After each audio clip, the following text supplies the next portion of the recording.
모세와 이스라엘 사람들이 이제 드디어 출애굽하는 내용들, 이스라엘을 하나님이 구원하시고 그들을 하나님이 가나안 땅에 이끄시는 그런 과정을 보여주고 있습니다. 우리는 항상 생각할 때 가나안, 하나님이 이스라엘에게 허락하신 땅 가나안이라고 합니다. 가나안 하면 우리는 드는 생각이 뭐죠?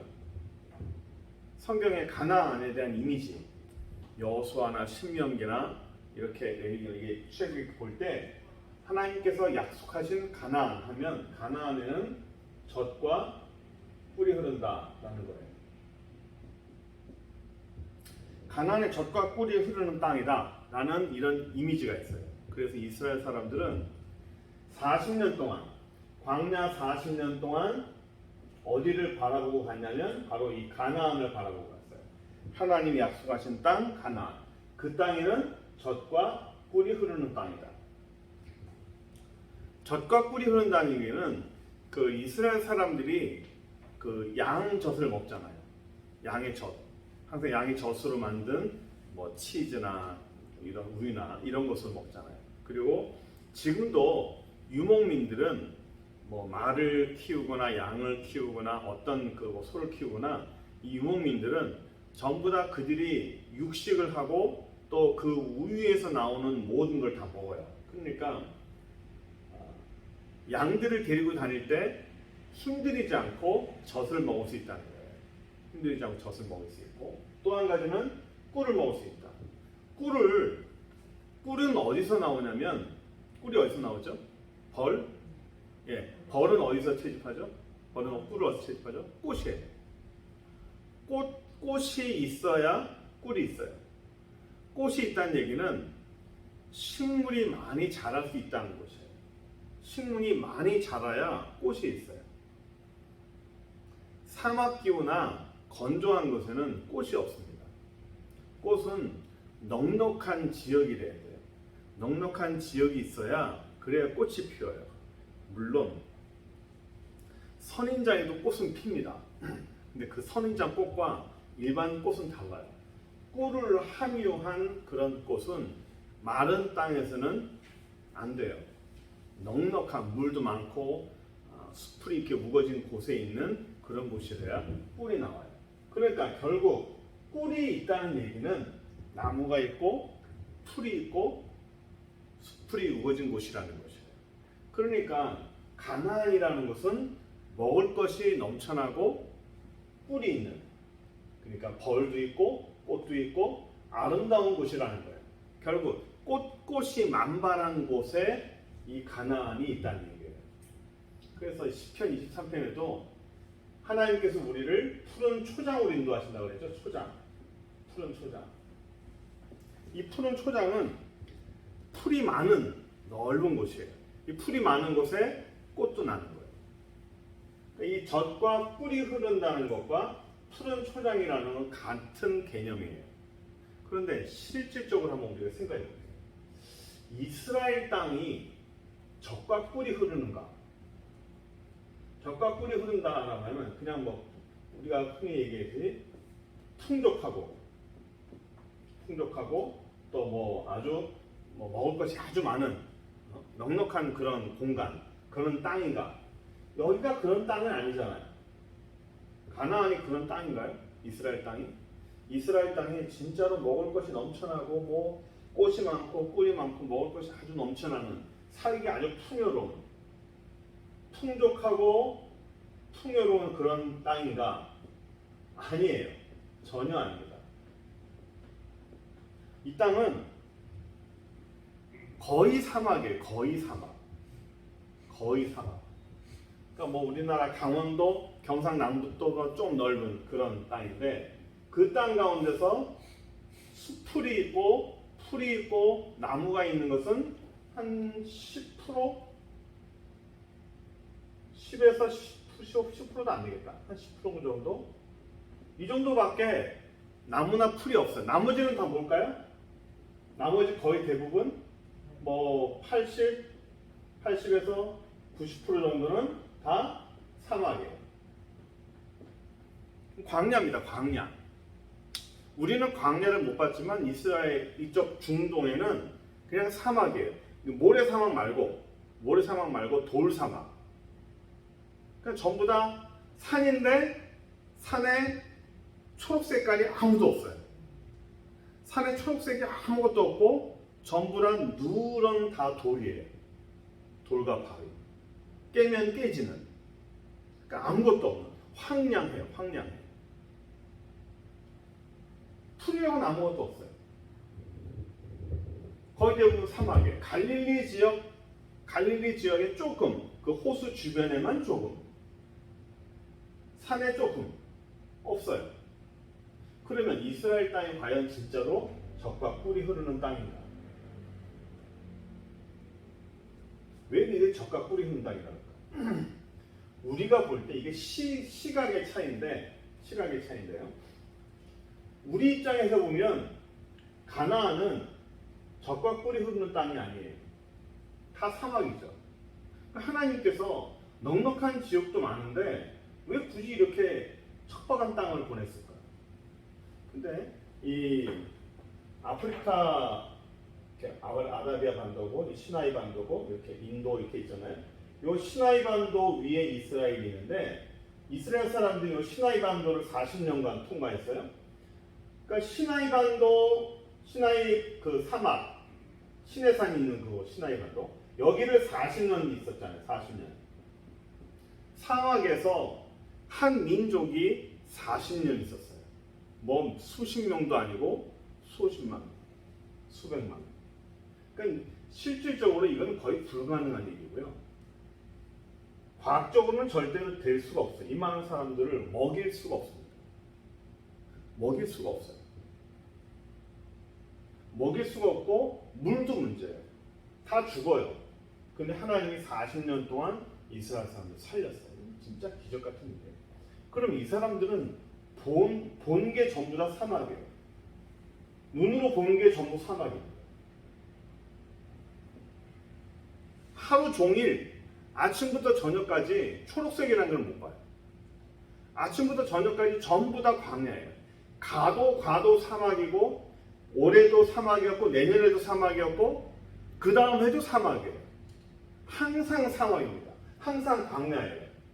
이 광야에서 태어나서 광야에서 죽어요. 꿀이 뭔지 모르고 젖이 뭔지 모르고 과일이라는 게 뭔지 몰라요. 그러고 살았어요. 이 사람들한테 젖과 꿀이라는 것은 그냥 하나의 이상이에요. 하나님이 부어준 이상입니다. 우리가 언젠가는 가야 할 곳. 우리가 언젠가는 젖과 꿀이 흐르는 그런 곳. 가나안에 들어왔어요? 이 사람들이 광야 40년을 통과해서 이 가나안에 딱 들어왔어요. 처음에 들어온 곳이 어디냐면 요단강 건너서 여리고로 들어왔죠. 이스라엘 사람들이 처음으로 들어온 여리고는요, 우리가 한 7,000년에서 한 10,000년 정도 오래된, 전 세계에서 가장 오래된 고대 도시예요. 이 여리고는 아주 풍족한 지역입니다. 이번 주 사실 설교 여리고 하려다 안 했는데 아주 풍요로운 지역이에요. 먹을 것도 많고 아주 잘 살았어요. 오래된 도시니까. 사막을 갔다가 여리고를 갔어요. 여리고를 가고 그 다음에 뭐 세겜 가고 뭐 이렇게 딱 점령을 해갔잖아요. 산을 점령했죠. 이스라엘 사람들이 볼 때 광야 40년을 지난 요 사막에 비하면 여기 다 젖과 꿀이 흐르는 땅이에요. 푸른 초장이에요. 그러니까 우리가 볼 때 그게 뭐 젖과 꿀이 흐르는 거냐? 우리가 볼 때 전부 다 사막인데 무슨 젖과 꿀이 흐르냐 하겠지만 하나님께서 이스라엘 사람들을 가장 어려운 곳에 아주 가장 어렵고 황량한 40년을 돌리고 나니까 그 다음에는요 조금만 줘도 감사해요. 이스라엘이 풍족한 땅이 아닙니다. 사막이에요. 그럼에도 불구하고 40년을 광야에서 살았던 사람들은 자기네 시나이 반도에 비하면 이스라엘 가나안 땅은 풍족한 거예요. 아주 풍족한 거예요. 그래서 이스라엘 사람들 어떻게 해요? 하나님 앞에 항상 감사해요. 우리에게 그 땅을 주셔서 감사합니다. 우리는 기왕이 줄 거면 뭐 더 좋은 데 주는데 굳이 그렇게 사막에 있는 곳을 걸어줬을까? 왜 하나님이 사막과 초장이 있는, 그리고 사막이 좀 더 많은 이곳을 허락해 줬을까? 전 세계에 아주 풍요로운 지역이 많아요. 많은데도 불구하고 하나님이 그 지역을 딱 찍었어요. 여기를 딱 찍었어요. 여기로 가라. 이 땅이 내가 너희들 허락한 땅이다. 왜 그랬을까요? 왜 여기를 줬을까? 초장에서 풍족하게 살 수 있지만 사막을 항상 보면서 이스라엘 사람들이 광야 40년을 저는 기억하라고 하는 것 같아요. 기억해라. 내 삶에서 어려운 흔적이 남아있으면 사람은 과거를 기억해요. 그때 내가 그렇게 힘들었었지. 그때 하나님 은혜로 내가 이렇게 살아왔었지. 항상 하나님은 우리의 삶에 요 기억할 수 있는 기억의 요소를요 하나씩 딱 남겨놔요. 사람이 좀 돈이 많아진다든지, 좀 더 건강해진다든지, 좀 더 풍족해졌을 때 과거에 네가 어떻게 살았는지, 과거에 네가 얼마나 아팠는지, 과거에 네가 얼마나 없었는지, 얼마나 힘들었는지를 하나님은 기억할 수 있게끔 기억의 흔적을 반드시 남겨놔요. 우리 하나님은 제가 자주 말씀드리지만 회복시켜 주시는 분이에요. 회복시켜 주세요. 회복시켜 주시고 높은 자를 올려주시고 사람으로 하여금 하나님이 할 수 있게끔 주세요. 분명히 주세요. 그런데 회복시켜주고 넉넉하게 줬을지라도 그 자리에 갔을 때 과거를 잊어버리는 것은 하나님 허락하지 않아요. 신명기서에서도 하나님께서 항상 그러죠. 너희는 기억해라. 기억해라. 너희를 인도하는 분이 누구였는지를 기억해라.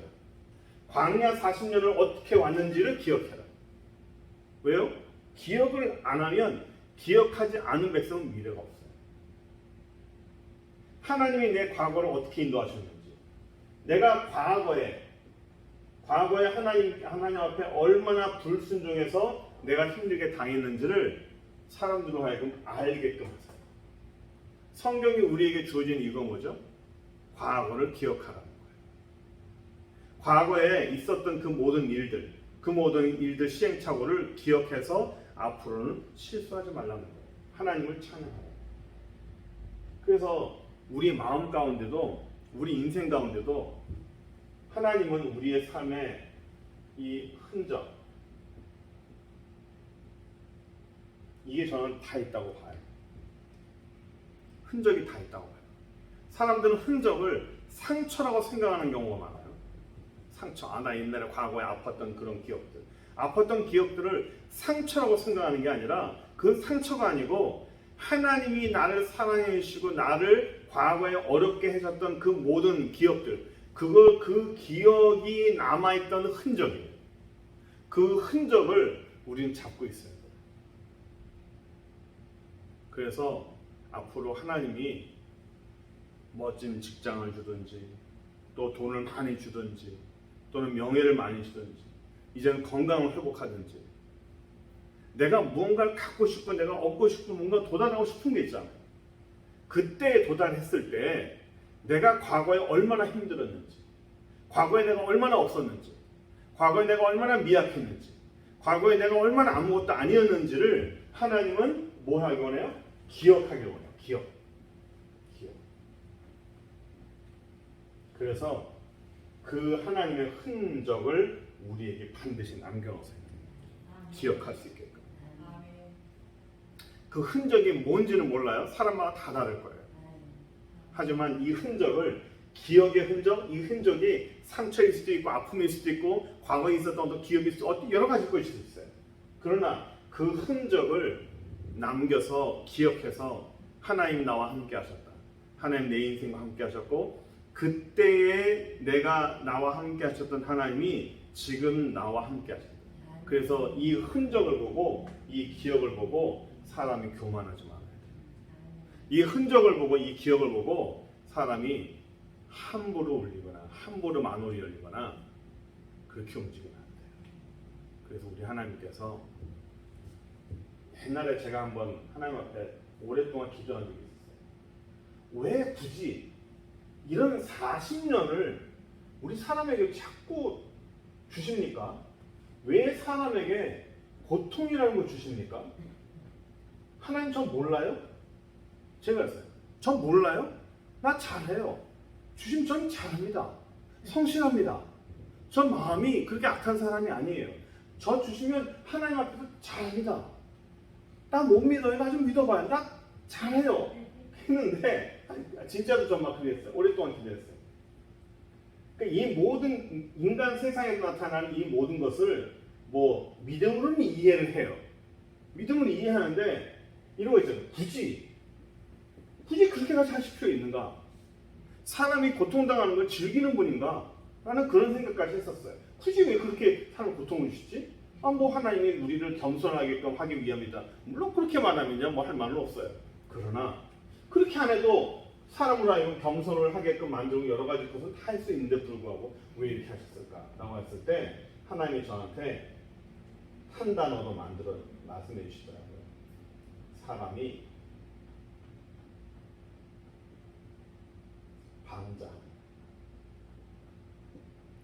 방자하지 않기 위해서라는 것이다. 이건 저 개인적인 거예요. 방자하다는 말 아시죠? 요즘에 쓰는 단어는 아닙니다. 사람이 너와 사람들이 방자히 행하지 않기 위해서다. 뭐 다른 말로 하면 교만함이죠. 교만함과 방자하다는 말은 좀 다른 것 같아요. 방자 함부로 까불고 자고하고 이런 걸 말하겠죠. 그래서 우리가 하나님 앞에서 이스라엘이 이런 광야 40년을 돌아갔던 이유들, 이스라엘의 그 모든 어떤 흔적들을 남겼던 이유들, 이것은 하나님 앞에 이스라엘 사람들이 흔적을 갖고 기억을 갖고 방자하게 생활하지 않고 방자히 생활하지 않기 위함이라는 것을 우리가 알고 하나님 앞에 항상 흔적을 갖고 겸손함하고 사람처럼 여러분이 바랍니다. 기도하겠습니다. 전능하신 하나님 감사합니다. 예수 이름으로 우리를 붙잡아 주시고 믿음으로 살게 하셔서 아버지, 우리가 하나님 앞에 우리의 흔적을 갖기 원합니다. 하나님의 흔적을 갖고 믿음의 흔적을 갖기 원합니다. 우리의 삶의 기억을 갖기 원하여서 우리 인생을 사는 동안 방자히 행하지 않고 하나님 앞에 겸손히 살아갈 수 있는 귀한 영혼 될 수 있도록 주여 축복하여 주옵소서. 오늘도 감사를 드리고 예수 그리스도의 이름으로 기도드립니다. 아멘.